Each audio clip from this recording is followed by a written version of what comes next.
Hey everyone, welcome back to the channel. Today I'm walking you through the Photoshop interface, perfect if you're just getting started. Let's open it up and dive right in.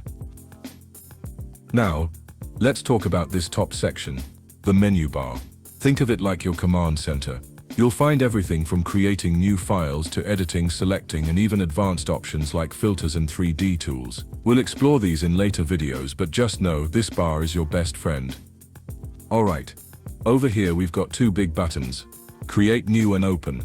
Open is for when you already have a design you want to continue working on. Like this one I made a few days ago. Let me open it real quick. Boom, just like that. We're back in. Now let's go back and hit Create New. This is where the magic begins.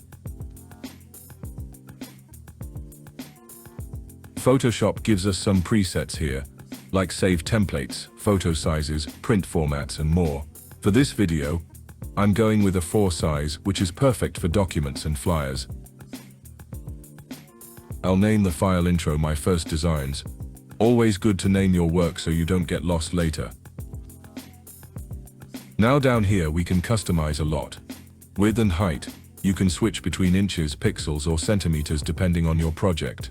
Orientation. Portrait or landscape. Your choice. Resolution for print. 300 is best. For screen. 72 works fine. Color mode. RGB for digital.